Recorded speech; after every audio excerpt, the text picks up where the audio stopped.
It began as a routine investigation, one that officials thought would lead to nothing more than a few misplaced documents, perhaps some financial statements and minor correspondences tucked away in a private residence. Before we continue, please hit the like button, subscribe to the channel, and turn on the notification bell for updates. Yet, what investigators discovered inside Meghan Markle's private mansion was far from ordinary. Hidden in the shadows of the estate, nestled between the lavish furnishings and modern art, were materials that no one could have predicted: handwritten journals, meticulously recorded notes, and coded entries chronicling events that many assumed were untouchable, off-limits, and invisible to the world outside royal walls. These were not ordinary diaries. They were a meticulously maintained record of the private inner workings of the royal family, a glimpse into late-night conversations, strategic maneuvers, and intimate moments that had never been captured in the public eye. Imagine walking into a mansion, the air tinged with the faint aroma of polished wood and delicate perfumes, and finding the inner thoughts of a woman who once stood at the epicenter of one of the most scrutinized lives in the world. Investigators, trained to spot hidden clues and inconsistencies, were immediately struck by the quality and detail of what they had uncovered.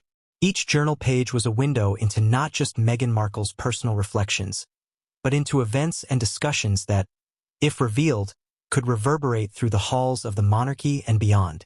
They spoke of meetings with key royal figures, including the most private and sensitive exchanges that many would have assumed were lost to confidentiality forever. These were moments that Meghan herself described as having the potential to destroy reputations if ever revealed. The tone of the journals was not merely casual or confessional. It carried an intensity that suggested calculation and foresight. Pages were filled with meticulous records of events, names, times, and, most alarmingly, coded entries that hinted at something far more clandestine than mere observations. Investigators noted references to late-night calls, secret negotiations, and cryptic annotations that seemed to point toward matters of power, influence, and control. And then there was the most unexpected discovery of all: a shocking confession regarding King Charles himself, tucked discreetly amid a slew of other highly sensitive information. The revelation, even in fragmentary form, was enough to send ripples of anticipation through the circles that had managed the investigation.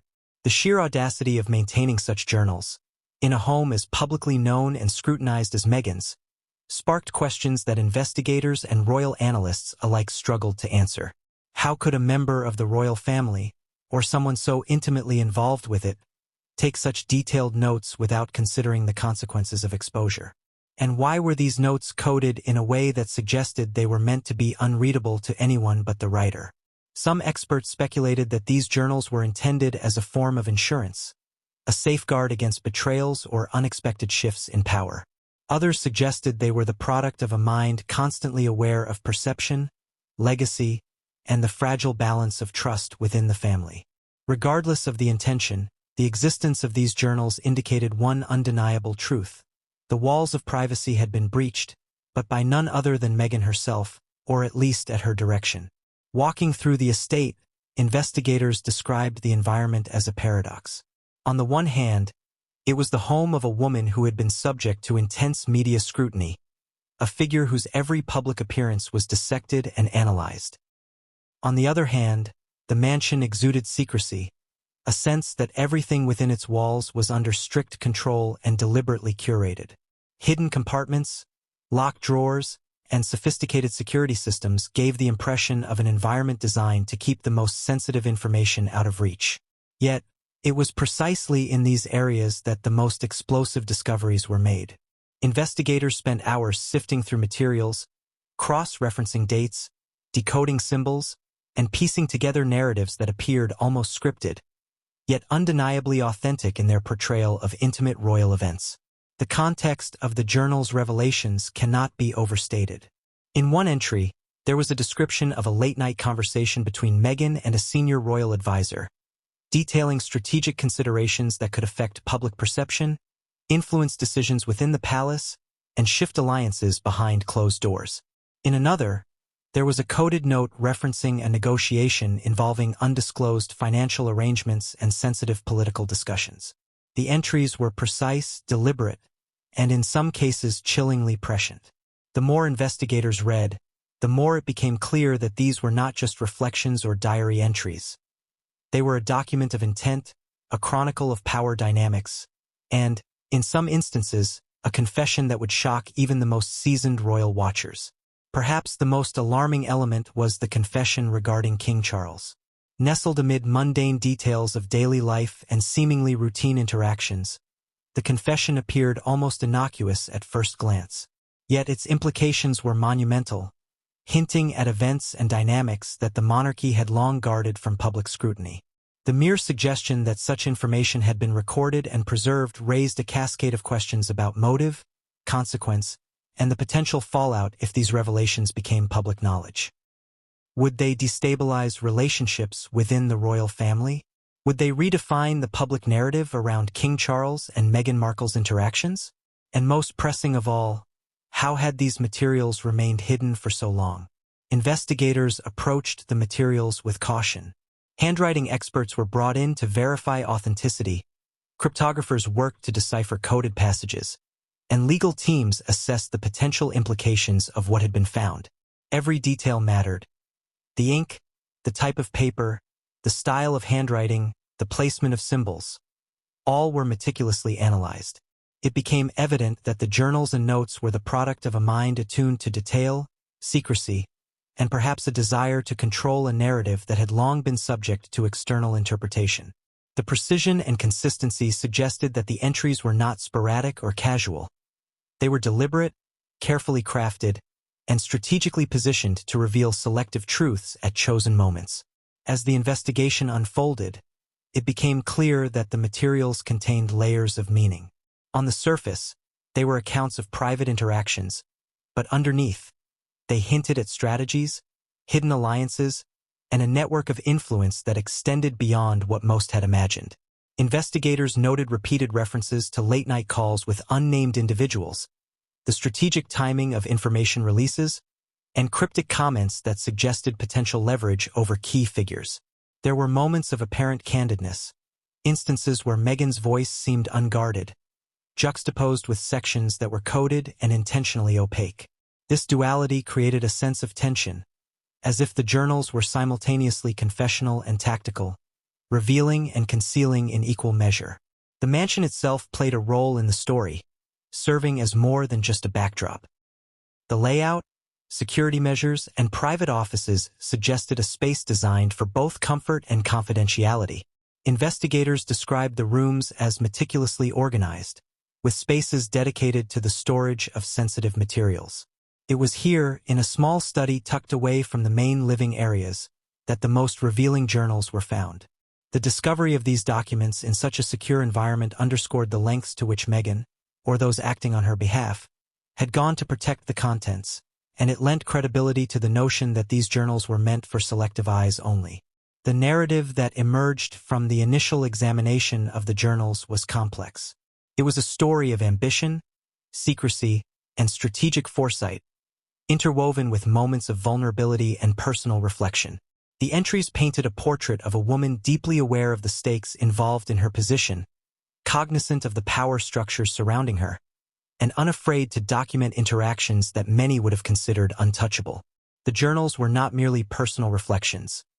They were a chronicle of calculated insight, revealing a web of connections, negotiations, and private conversations that, if exposed, could challenge assumptions and reshape narratives. Even at this early stage, the implications were staggering. Each page read like a coded manifesto, a map of influence, and a confession all at once.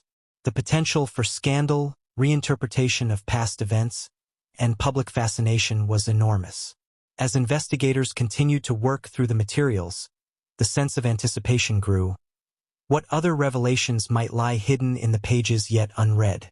What secrets, carefully veiled in code and metaphor, had been preserved for years, waiting to be discovered? The introduction cannot end without recognizing the human element. These journals were the product of a real person with thoughts, fears, ambitions, and a complex relationship with power and visibility. Understanding the person behind the pages is crucial to understanding the significance of the discoveries. Investigators, journalists and analysts alike were confronted not just with facts, but with the story of a life lived under scrutiny, documented in ways that few could have anticipated, and now laid bare for the world to witness. This is where our story begins, at the intersection of secrecy and revelation, where handwritten words, coded messages, and confessions converge to tell a tale that will leave the world questioning everything they thought they knew. In the following chapters, we will dive deeper into the journals, decode the mysteries hidden within, and uncover the shocking revelations about late-night calls, secret negotiations, and the confession about King Charles that has captured the attention of investigators and royal observers alike. As the investigators continued to catalog the findings, it became clear that each journal was a carefully constructed narrative, a meticulous account that straddled the line between personal reflection and strategic documentation. The handwriting itself was precise, yet carried an emotional undertone, hinting at thoughts and feelings that Meghan Markle had perhaps never intended for public consumption. Investigators noted the subtle variations in her script, the way certain words were underlined or circled, and the seemingly deliberate placement of dates and times.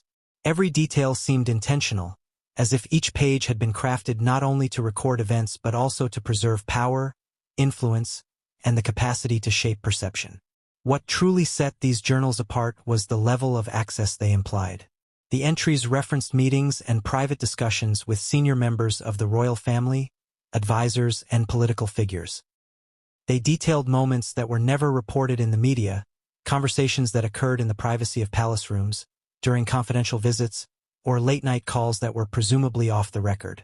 Some of these entries described negotiations that were strategic in nature, outlining potential outcomes, weighing consequences, and noting reactions. Others were startlingly candid, offering glimpses into vulnerability, doubt, and personal reflection, painting a complex picture of someone navigating immense pressures and expectations. Investigators were particularly struck by the coded entries. At first glance, they appeared to be random combinations of letters, numbers, and symbols, scattered across the pages in ways that defied conventional reading. But over time, patterns began to emerge. Analysts suggested that these codes could represent a combination of personal shorthand, cryptographic elements, and references to events and individuals in Meghan's inner circle. Some codes appeared to chronicle financial dealings or personal alliances, while others hinted at more sensitive matters, including relationships within the royal family and confidential communications. The sheer complexity of the coding suggested not only a high level of intelligence and foresight but also a keen awareness of risk, the kind of awareness necessary to protect secrets that could have far-reaching consequences. The late-night calls referenced in the journals added another layer of intrigue. Entries documented conversations at unusual hours, often with unnamed individuals, and suggested a level of engagement with the royal family and advisors that was both intense and highly confidential. Investigators noted that the tone of these entries varied widely. Some described strategic discussions, others captured emotional exchanges, and a few hinted at conflicts that were never resolved publicly. Each entry contributed to a growing picture of a woman deeply embedded in a world of power, strategy, and influence, yet always aware that the recording of these events carried immense risk. Perhaps the most compelling and concerning aspect of the journals was the confession regarding King Charles. Unlike other entries which were coded or ambiguous, this confession was direct and unambiguous. It described an incident or revelation with the potential to significantly alter the perception of the monarchy, raising questions about trust, authority, and personal conduct. The existence of this confession alone was enough to create a sense of urgency and gravity among investigators. Every page that followed was scrutinized with the understanding that there could be further revelations of similar magnitude. The confession was not simply a note. It was a fulcrum around which the entire investigation pivoted, an entry that demanded careful consideration, verification, and thoughtful interpretation. As the story began to unfold, investigators faced a daunting task: how to piece together a coherent narrative from a body of work that was simultaneously candid, coded, and highly strategic. Every detail mattered: the phrasing of a sentence, the sequence of events, the timing of a note. Analysts worked tirelessly to map relationships, cross-reference events, and understand the context of each entry. Some pages referenced specific dates, meetings, or locations, while others used metaphor, allegory, or subtle allusions to convey meaning. It was a delicate balance, requiring both analytical skill and an understanding of human behavior, particularly the psychology of someone accustomed to living under constant observation and public scrutiny. The mansion itself became a character in this unfolding drama. Investigators described the layout in detail. Rooms designed for both privacy and oversight, private offices hidden behind locked doors, and storage areas that suggested meticulous organization and forethought. Each space seemed to have been curated with secrecy in mind, creating an environment where sensitive materials could be both accessible to the intended reader and protected from unwanted eyes. The discovery of these journals in such a setting underscored the lengths to which the owner had gone to control access and added to the overall sense of tension and anticipation surrounding the investigation. Throughout this process, experts in royal affairs and investigative journalism weighed in, offering context and insight into the significance of the materials. Some noted that while diaries and personal notes are not unusual, the combination of coded entries, detailed chronicles of private meetings, and explicit confessions was unprecedented in modern royal history. Analysts suggested that the revelations could reshape public perception, alter historical narratives, and even impact internal dynamics within the monarchy. Others cautioned that interpretation must be careful, emphasizing the need to separate conjecture from evidence, and to respect the complexity of the human stories contained within the pages. The emotional weight of the journals was also evident. Entries oscillated between strategic calculation and personal reflection, offering glimpses into the pressures of navigating public life while managing private responsibilities and relationships. Some passages conveyed frustration, fear, or anxiety about potential exposure.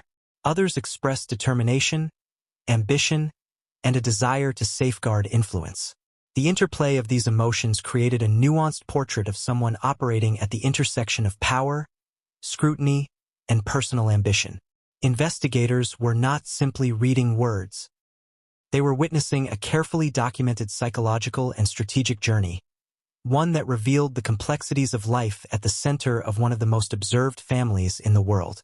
As the introduction draws to a close, the stage is set for a deep exploration of the findings. The journals, coded entries, and confessions discovered within Meghan Markle's mansion are more than mere curiosities. They are artifacts of power, secrecy, and human complexity. They invite questions about trust, influence, and the consequences of hidden truths. What would the world do if it knew the intimate details recorded within these pages? How might these revelations shift our understanding of the royal family, their interactions, and the delicate web of relationships that define their public and private lives? The answers, as we will uncover in the following chapters, are both shocking and revealing, demanding careful attention and a willingness to engage with a story that is as intricate as it is explosive. In the chapters to follow, we will examine each element of the investigation in detail: the journals themselves, the coded messages, the late-night communications, and the confessions that have sent shockwaves through both the palace and the public.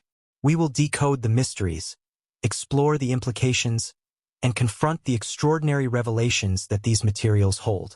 This is not a story of speculation or rumor. It is a detailed examination of the evidence as uncovered by investigators, framed within the broader context of royal life, secrecy, and influence. Prepare to dive deep into a world of hidden agendas, confidential negotiations, and private confessions that could redefine the narrative surrounding Meghan Markle and the monarchy itself. The investigation began quietly, almost imperceptibly, in the early hours of a gray, overcast morning. Law enforcement officials and specialized investigators approached Meghan Markle's private mansion with extreme caution. Surveillance had been discreetly ongoing for weeks, as authorities meticulously compiled reports, verified legal grounds, and prepared the necessary warrants. The mansion, nestled in an upscale neighborhood, was not merely a residence. It was a fortress of privacy. High walls, state-of-the-art security cameras, biometric locks, and motion-sensitive lighting created an environment almost impervious to intrusion. For investigators, gaining access was the first hurdle, one that required precision, planning, and an understanding of the mansion's sophisticated design.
As the team stepped through the front entrance, the atmosphere immediately conveyed both opulence and secrecy. The foyer was vast and immaculate, marble floors gleaming under soft overhead lighting. Yet, beneath the surface beauty lay layers of concealment. Hidden doors, disguised storage areas, and locked cabinets were strategically placed throughout the residence, suggesting that the mansion itself was designed to protect sensitive materials. Investigators described a sense of tension as they moved from room to room, knowing that every corner could hold critical evidence. The first impression was one of careful curation, an environment meticulously maintained to safeguard not just valuables, but secrets. The initial sweep of the mansion produced familiar items, furniture, artwork, and personal effects that spoke to the lifestyle of a public figure accustomed to scrutiny. But as the team moved deeper into private quarters, their focus shifted to less obvious areas. It was in a discreet study, tucked away behind a bookshelf and accessible only via a locked door, that the first significant discovery occurred. Inside, investigators found a series of journals, each carefully bound and labeled with dates spanning several years. The leather covers were worn yet meticulously cared for, suggesting that they were used regularly and valued highly by their owner. Opening the journals, investigators immediately noticed the depth of detail contained within. Each page was densely packed with handwriting, a combination of flowing cursive and precise block letters, conveying both speed and deliberation. Entries documented daily routines, meetings, and private conversations, but what stood out most were the notes on interactions with senior members of the royal family. These were not casual observations. They were precise accounts of events, conversations, and decisions that had occurred behind closed doors, often in the most private settings. The level of access implied by these entries was unprecedented, raising immediate questions about how such information had been recorded without detection. Among the journals were also recorded audio notes, which investigators found on encrypted digital devices concealed within the study.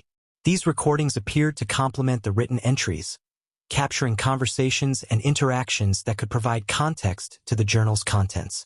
Investigators described listening to snippets in real time, carefully noting the cadence, tone, and content of each recording. The recordings ranged from mundane administrative discussions to conversations that hinted at significant strategy, negotiation, and influence. The juxtaposition of written and audio material suggested a deliberate effort to preserve both reflection and verification, a meticulous record-keeping process that went beyond mere personal journaling. The discovery extended beyond the journals themselves. Hidden within the same study were smaller notebooks and folders, many of which contained coded entries. At first glance, these notes appeared cryptic. Letters, numbers, and symbols arranged in sequences that defied immediate comprehension.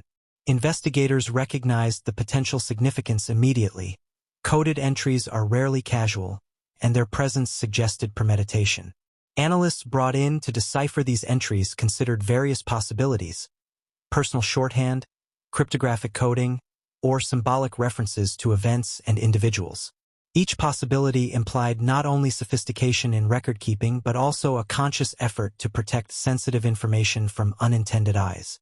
One of the most surprising aspects of the discovery was the level of organization.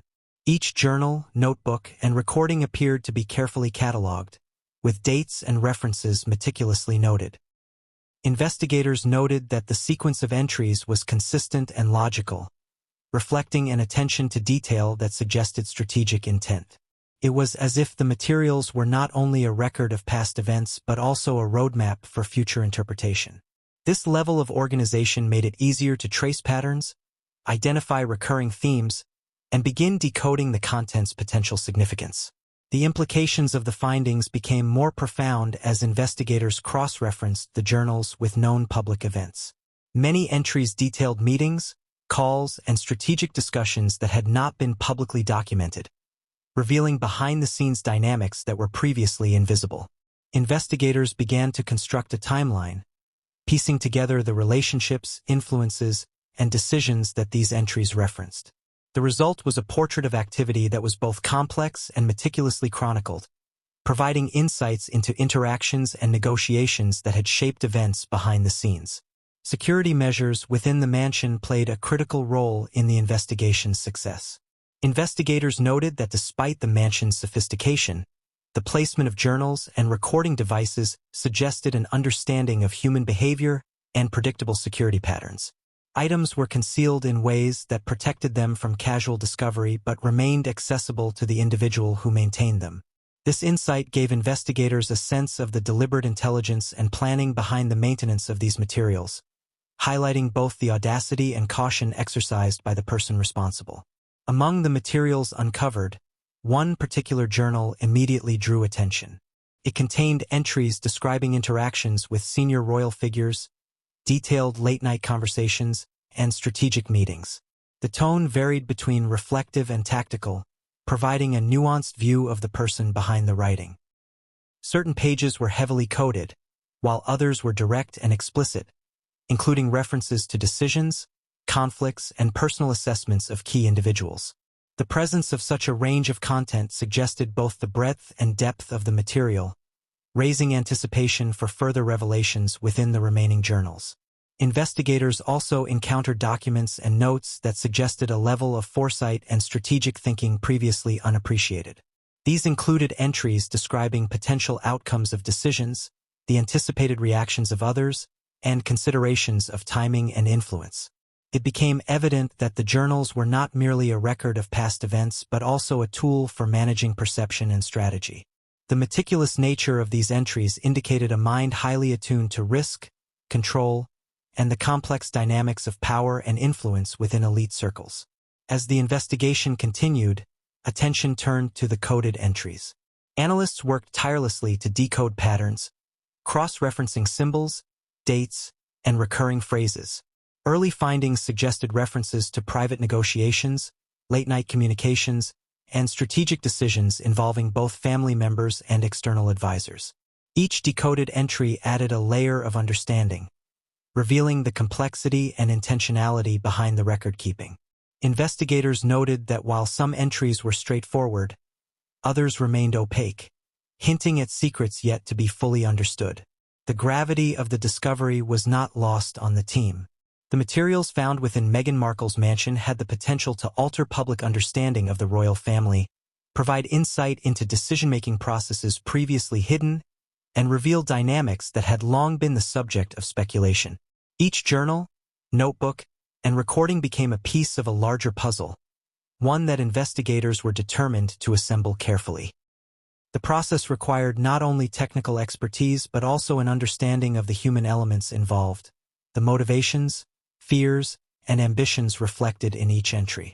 By the time the initial survey of the mansion was complete, investigators had amassed an extraordinary body of evidence. The journals and recordings provided a window into a world of strategy, influence, and private interaction that few outside the inner circle had ever glimpsed. The coded entries, in particular, hinted at layers of secrecy and foresight, suggesting that the information contained within was intended to be preserved, protected, and potentially revealed under specific circumstances. The discovery phase concluded with a sense of both accomplishment and anticipation. Investigators had uncovered the materials, verified their authenticity, and begun the painstaking process of analysis. Yet the true significance of what had been found was only beginning to emerge. The journals, notebooks, and recordings promised to tell a story of strategy, secrecy, and confession. A story that would challenge assumptions, reveal hidden dynamics, and ultimately lead to the shocking revelations that would capture public attention. The discovery of Meghan Markle's journals and recordings marked the beginning of an investigation that would uncover secrets no one expected, revealing the intricate balance of power, influence, and private narrative within one of the most observed families in the world. It was a discovery that would set the stage for revelations of late-night calls, coded negotiations, and confessions about King Charles, capturing the attention of investigators, analysts, and the public alike. The journals themselves were nothing short of extraordinary. To the untrained eye, they might have appeared as simple leather-bound notebooks, meticulously kept and dated, with pages filled with dense handwriting and occasional annotations. But for investigators, each volume represented a treasure trove of information, a window into a private world few had ever glimpsed. The craftsmanship of the journals alone indicated care and intention. The leather covers were supple yet durable, the pages thick and resistant to wear, and the bindings reinforced, suggesting a desire for permanence, as if the author understood that these records could survive for decades and might someday be scrutinized under a microscope. Opening the first journal revealed pages covered in ink, meticulously organized, with a rhythm that was both methodical and expressive. Some entries were short, precise, and to the point, while others spanned several pages, weaving narrative, reflection, and commentary. Investigators immediately noticed patterns in the handwriting. Cursive flowed seamlessly, often punctuated by occasional block letters for emphasis, names, or dates. Certain words were underlined multiple times, while symbols and asterisks appeared at intervals, signaling importance or alerting the reader to revisit particular passages. The variations in style suggested a deliberate coding of emphasis. Markers meant to guide the reader, or perhaps to hide nuance from anyone who might stumble across the journals without authorization. The content of the journals was equally compelling. Entries documented daily life, personal reflections, and routine observations, but there was an unmistakable layer of access and awareness that hinted at confidential knowledge. Investigators were struck by the detailed accounts of private interactions, from meetings with royal aides and senior staff to conversations with members of the royal family. Some entries described meetings that were strategically scheduled, while others documented spontaneous interactions or late-night calls. The juxtaposition of routine and high-stakes entries created a sense of tension, giving the impression that the journals were both a personal record and a deliberate chronicle of influence and observation. What made these journals truly remarkable was the level of insight they offered into the inner workings of the royal family. Names were carefully recorded, dates meticulously noted, and locations precisely documented. In some instances, investigators found references to private discussions over sensitive topics, including internal disagreements, family strategy, and even moments of vulnerability that the participants had likely assumed would remain private. Each entry provided context, motive, and sometimes even predictions about how particular events would unfold. The impression was clear. These were not casual observations, but deliberate recordings designed to capture the truth as perceived by the author, with the potential to be used strategically if needed. In addition to these descriptive passages, investigators uncovered pages that appeared almost cryptic in nature. Numbers, symbols, shorthand, and coded language were interspersed throughout the journals, often embedded within otherwise straightforward text. At first glance, these coded entries seemed indecipherable, but their placement suggested intentionality. Some codes appeared to correlate with dates or specific events, while others referenced individuals, interactions, or outcomes. Analysts immediately recognized that these codes could not have been written arbitrarily. They required knowledge of context, pattern recognition, and a sophisticated understanding of communication. Deciphering these entries became a priority, as they likely contained some of the most sensitive and potentially explosive content. One recurring feature of the journals was their focus on strategic moments. Investigators noted passages describing conversations with advisors about upcoming public appearances, responses to media inquiries, and management of royal duties. There were entries detailing interactions with high-level figures outside the family, as well as personal reflections on the implications of these meetings. Some passages were speculative, offering predictions about reactions, while others were definitive, recounting what had transpired with precision. These distinctions suggested that the author approached journaling not merely as a method of recording events, but as a tool to assess, anticipate, and influence outcomes. The depth of the content became more apparent as investigators progressed through subsequent journals. Each new volume offered additional layers of detail, chronicling events over months or years. Patterns emerged: late-night calls, confidential strategy sessions, and coded notes became recurring motifs. Investigators began mapping these references, noting correlations between entries, identifying sequences of events, and detecting repeated themes. The journals began to reveal a comprehensive view of activity, providing a chronological framework that illuminated decisions, priorities, and even potential conflicts within the royal family. It was a narrative that unfolded page by page, offering both context and intrigue. The emotional tone of the journals also demanded attention. Interspersed with analytical and strategic passages were moments of candid reflection. Some entries conveyed anxiety, frustration, or disappointment, while others suggested resolve, determination, and resilience. Investigators described reading passages that hinted at personal struggles, interpersonal conflicts, and the mental burden of navigating life at the intersection of public scrutiny and private responsibility. These emotional undertones offered insight into the human element of the narrative, an understanding of not only what occurred, but how it was experienced by the author in moments of solitude and reflection. A particularly striking aspect of the journals was the direct confession regarding King Charles. Unlike the majority of coded or reflective entries, this passage was explicit, leaving little room for ambiguity. It described a private revelation, one with potential implications for both public perception and internal family dynamics. Investigators treated this entry with exceptional care, recognizing that it could be the centerpiece of the material's significance. The confession was positioned amid routine notes and coded entries, almost as if to conceal its gravity within the ordinary, creating a dual sense of accessibility and secrecy. The physical organization of the journals provided further insight into their purpose. Entries were chronologically arranged, with careful attention to dates, times, and context. Some journals contained supplemental materials, sticky notes, additional pages inserted for clarification, and cross-references to previous entries. Investigators noted that these inserts often contained amplified commentary or reflections that connected disparate events, suggesting an ongoing process of evaluation and reassessment. The journals were living documents, evolving as events unfolded, and as the author's understanding of situations matured. Investigators also observed the interplay between recorded facts and personal interpretation. While some entries simply described events, others included commentary, opinion, and speculation about motivations, outcomes, and consequences.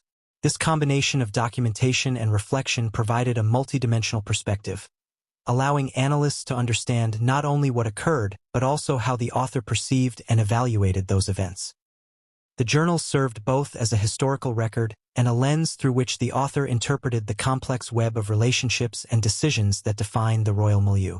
As the examination continued, investigators began identifying correlations between coded entries, audio recordings, and descriptive passages. Certain codes referenced meetings or conversations that were also described in narrative form, suggesting an intentional redundancy designed to reinforce accuracy or preserve critical details. This overlap allowed investigators to begin constructing a more complete picture of the dynamics at play, cross-verifying information and identifying patterns that might otherwise have remained obscured. The result was an emerging narrative that was rich, complex, and increasingly compelling. The journals also provided evidence of foresight and strategic thinking. Entries documented anticipated responses, projected reactions, and the potential consequences of actions taken by individuals within the family. Investigators interpreted this as a deliberate effort to manage perception and influence outcomes, demonstrating an awareness of the long-term significance of decisions and communications. The inclusion of both candid reflection and coded strategy suggested a dual purpose. The journals were simultaneously personal and tactical, capturing both emotion and calculation. In total, the handwritten journals offered a rare glimpse into the private inner workings of one of the most scrutinized families in the world. They revealed a life lived under constant observation, yet carefully documented in a manner that preserved secrecy, strategy, and personal insight. The combination of detailed accounts, coded entries, emotional reflection, and explicit confession created a narrative of extraordinary depth, one that investigators approached with caution, curiosity, and a recognition of its potential significance. Each page told a story, each entry revealed a layer of complexity, and collectively, the journals formed a mosaic of information that would shape the course of the investigation and captivate public interest. The journals quickly revealed a side of Meghan Markle's life that the public had never seen, one filled with clandestine interactions, private negotiations, and meetings that occurred far from the glare of media scrutiny. Investigators described the entries as highly detailed accounts of conversations with senior members of the royal family, palace advisors, and other influential figures. These were not simple notes about routine events. They were meticulous chronicles of moments that, if revealed, could alter public perception and expose the inner dynamics of the monarchy in unprecedented ways.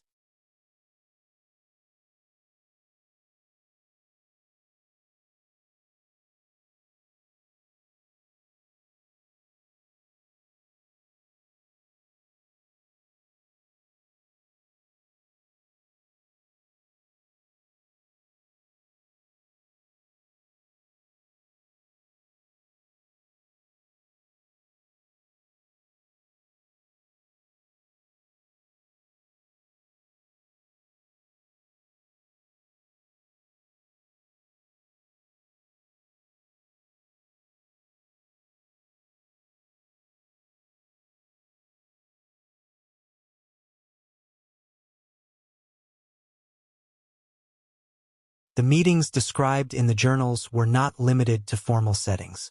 Some entries referenced private encounters at more informal locations, such as a quiet lounge or a secluded garden area, where conversations continued away from official oversight. These moments often contained candid reflections, strategic discussions, or even confessions from other attendees. The journals noted body language, tone, and choice of words, emphasizing the importance of interpreting both spoken and unspoken communication.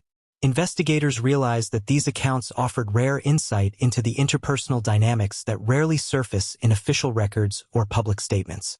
Late-night discussions were a recurring theme. Multiple journals detailed calls and in-person meetings that occurred well past conventional hours. Investigators noted that these sessions often dealt with sensitive topics, ranging from the management of media narratives to internal family disagreements and confidential negotiations.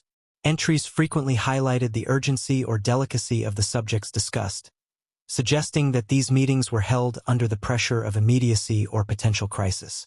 The recordings, when cross-referenced with the written entries, confirmed the accuracy of the timing and content, providing a corroborated account of private interactions.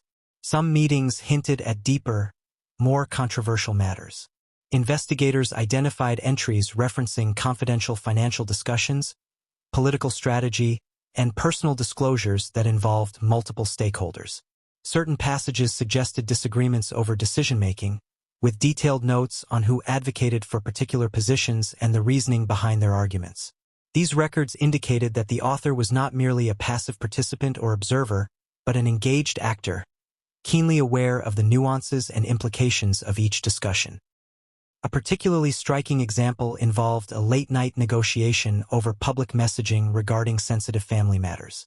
The journals captured not only the discussion itself but also Meghan's internal reflections, her assessment of risks, her interpretation of each participant's motives, and the potential fallout of various courses of action. Investigators emphasized that this entry, like many others, blended factual recording with strategic insight, offering a dual perspective on events that was rarely documented elsewhere. The journals also contained moments of tension and confrontation. Investigators noted entries describing disagreements between family members and advisors, often over interpretations of protocol, media strategy, or personal choices.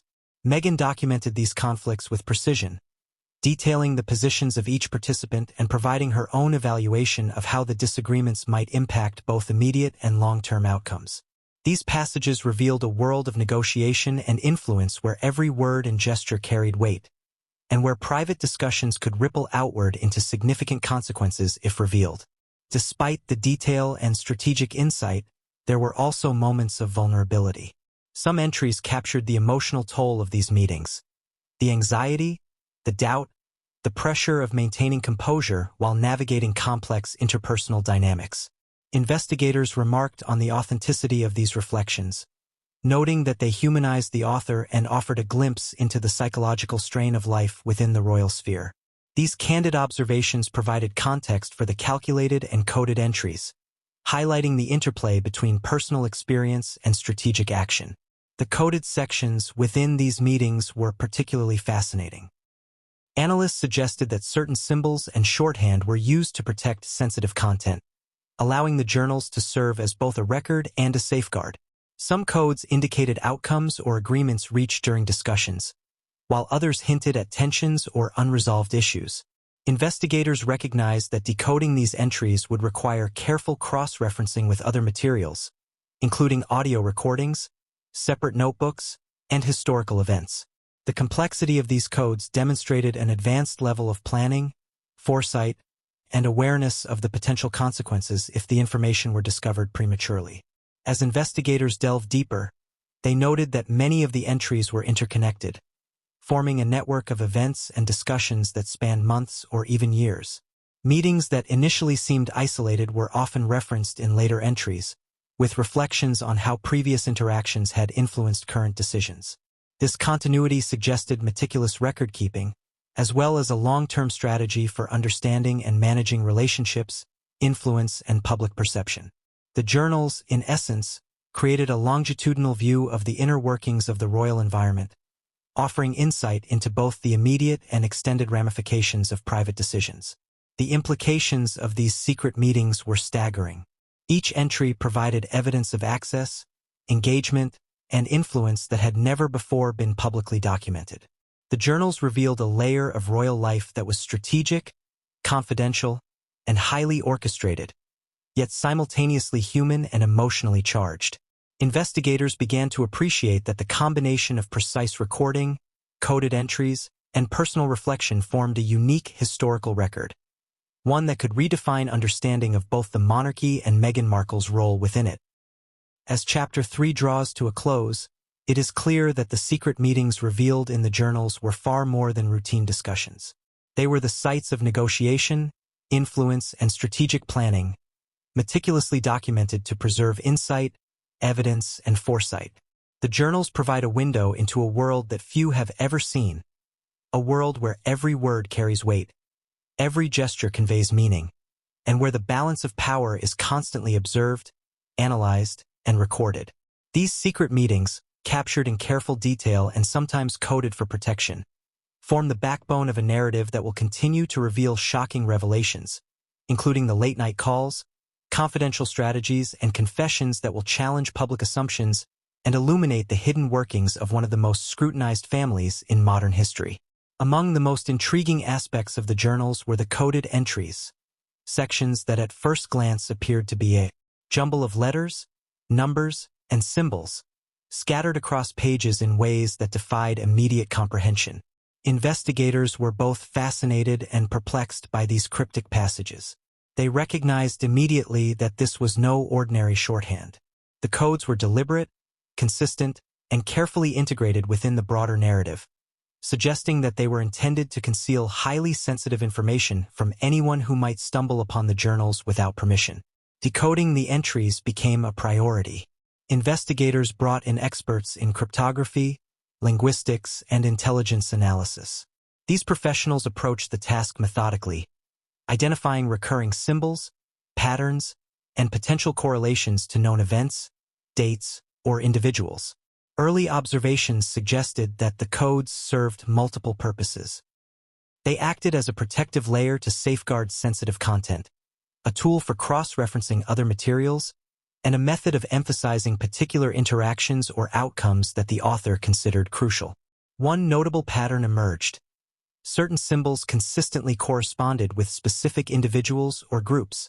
For example, a particular triangle symbol appeared alongside references to royal advisors, while a series of dots and dashes seemed to indicate confidential meetings with senior family members. Other codes were more complex, combining letters and numbers that corresponded to dates, times, or locations of private calls and meetings. The sophistication of these codes indicated not only intelligence and foresight but also a deep understanding of security and the potential consequences of disclosure. Investigators noted that these coded passages were often strategically placed adjacent to narrative entries describing important events. This juxtaposition suggested that the author intended the codes to function as both annotation and reinforcement, a way to highlight critical details without making them immediately accessible to casual readers. In effect, the codes created a dual-layered record, one readable on the surface, another requiring analysis to unlock the deeper truths contained within. Analysts described the experience of working through the codes as akin to peeling back layers of secrecy, each step revealing further complexity and nuance. Some entries were deceptively simple. A single line of code might correspond to a significant conversation or a late-night call. Others were much more intricate, spanning multiple pages and incorporating references to multiple individuals, locations, and events. Investigators observed that decoding these longer entries required cross-referencing other journals, notes, and recordings. The process was painstaking, but as patterns began to emerge, a clearer picture of the author's intentions and the content of her messages began to take shape. The coded entries were not limited to individual meetings or communications. Some passages appeared to chronicle broader strategies, detailing anticipated responses, projected outcomes, and the management of sensitive information. For example, certain sequences seemed to correspond to public announcements or media releases, while others referenced internal family discussions that could affect relationships and influence decisions. In some cases, the codes seemed to anticipate events that had not yet occurred at the time of writing, suggesting that the author was not merely documenting reality but actively strategizing and planning for future developments. One particularly striking aspect was the presence of emotional and psychological context embedded within the codes. Investigators noted that certain symbols and annotations appeared alongside reflections on trust, loyalty, and perception. In effect, the coded entries functioned as both documentation and personal commentary, allowing the author to encode not just facts, but assessments of character, behavior, and intent. Analysts described this dual function as remarkable, highlighting a level of sophistication rarely seen in personal record-keeping. The coding system also revealed patterns of secrecy and concealment. Investigators found that references to particularly sensitive topics, such as financial negotiations, confidential legal discussions, or personal confessions, were often accompanied by multiple layers of coding. Some passages contained shorthand or abbreviations that required contextual knowledge to interpret, while others incorporated symbolic references that linked events, people, and outcomes across multiple entries. This multi-layered approach suggested that the author was acutely aware of risk and had designed the journals to protect information while maintaining accessibility for those who knew how to read the codes. Cross-referencing the codes with audio recordings provided additional clarity. Investigators found that certain symbols corresponded to recorded conversations, late-night calls, or in-person meetings. By analyzing both the written and recorded material together, they were able to confirm the accuracy of events, interpret the significance of particular interactions, and begin understanding the relationships and dynamics at play. The combination of coded entries and recordings offered a comprehensive view of the private interactions that had previously been hidden from public scrutiny. The coded passages also provided insight into strategic thinking and long-term planning. Investigators observed that some codes appeared to anticipate responses, track influence, and assess risk. For example, certain entries referenced the anticipated reaction of particular family members to decisions or announcements. Others suggested contingencies, outlining possible scenarios and appropriate actions depending on outcomes. This forward-looking aspect of the codes highlighted a sophisticated understanding of both human behavior and the complex networks of influence within the royal environment. Investigators were particularly intrigued by recurring motifs within the codes.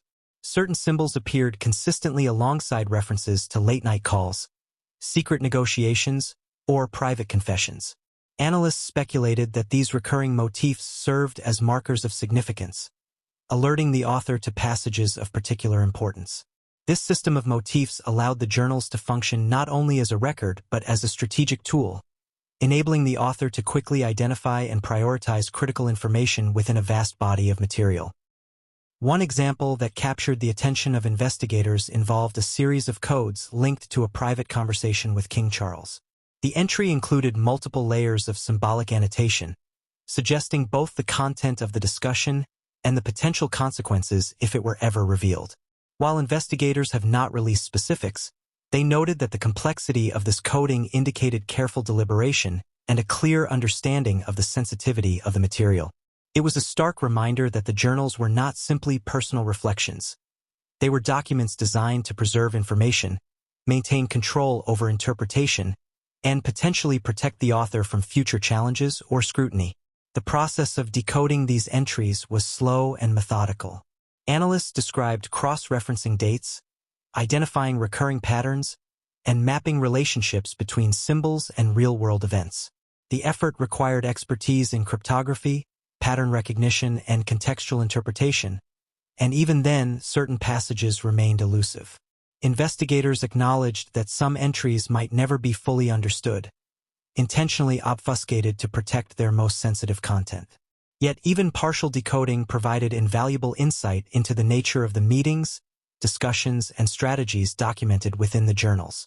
The existence of coded entries also raised broader questions about motive and intent. Why would someone so closely involved with the royal family take such detailed notes in a coded format? Some experts speculated that the codes were a form of protection, a safeguard against leaks or misinterpretation. Others suggested they might have been intended as leverage, a way to preserve sensitive information that could be used strategically in the future. Regardless of the reason, the presence of these codes demonstrated a level of foresight and sophistication that few could have anticipated. In essence, the coded entries transformed the journals from ordinary personal records into documents of immense significance. They were simultaneously confessional, analytical, and protective, offering insight into private meetings, late-night discussions, and strategic planning, while shielding sensitive information from unintended eyes. Investigators recognized that these entries provided a rare glimpse into a world of secrecy, influence, and foresight. A world where every interaction, every conversation, and every decision carried weight and consequence. As Chapter 4 concludes, the significance of the coded entries is unmistakable. They reveal a layered narrative of secrecy and strategy, documenting private meetings, late-night calls, and confidential negotiations in a manner that is both methodical and highly intentional. These entries offer a roadmap to understanding the private workings of the royal environment, providing insight into the decision-making processes, interpersonal dynamics, and strategic foresight of the author. In the chapters to come, we will explore the late-night calls and secret communications in greater detail, shedding light on conversations that have remained hidden for years and the shocking revelations that they contain. Among the most compelling revelations uncovered within Meghan Markle's journals were repeated references to late-night calls and secret communications. These were not the routine phone calls one might expect between family members or colleagues. Rather, they were documented with painstaking detail, often noting the time, participants, topics discussed, and even the tone of the conversation. Investigators recognized that these entries were critical, offering a window into private interactions that had previously been inaccessible, and providing context for the coded passages found elsewhere in the journals. The late-night calls were frequently described as urgent, strategic, or highly confidential. Several entries noted that conversations took place outside regular business hours, often well into the early morning. The entries suggested that these communications were initiated for matters requiring immediate attention, sensitive negotiation, or discreet discussion. Investigators speculated that the unusual timing of these calls underscored their importance, reflecting both the gravity of the topics and the need for privacy. Some entries even documented instances where messages were relayed via intermediaries, further emphasizing the lengths to which secrecy was maintained. Investigators were particularly struck by the level of specificity in the entries. One journal entry described a call that lasted nearly 2 hours, with detailed accounts of questions asked, responses given, and the subtle nuances in the dialogue. Every pause, hesitation, and inflection was noted, revealing the investigative rigor of the author. Analysts pointed out that such precision suggested a mind trained to record events not only as they occurred but with an eye toward long-term significance. The author seemed aware that these conversations could be referenced in the future or potentially used to support claims, challenge narratives, or influence outcomes. Some late-night calls appeared to involve highly sensitive negotiations with senior advisors or royal officials. Investigators noted entries referencing financial arrangements, public messaging strategies, and private family disputes. In one particularly intriguing passage, Meghan recorded a conversation in which multiple perspectives were debated, highlighting disagreements over protocol, media handling, and the anticipated response of public opinion. While the content of these discussions remained coded or partially obscured in some entries, the journals provided enough detail to reconstruct the dynamics of the meeting, revealing the subtle power plays and strategic positioning at work. The journals also documented interactions with figures outside the immediate family. Some entries referenced discussions with political advisors, representatives of charitable organizations, or legal counsel. These communications were often noted alongside encrypted or coded references, suggesting that the information exchanged was of significant consequence. Investigators emphasized that these passages indicated a network of influence extending beyond the domestic sphere, highlighting the author's awareness of how private discussions could have broader implications. Late-night calls were not limited to strategic or formal matters. Many entries also included personal reflections. Investigators observed passages that detailed emotional exchanges, moments of vulnerability, and candid discussions about trust, loyalty, and perception.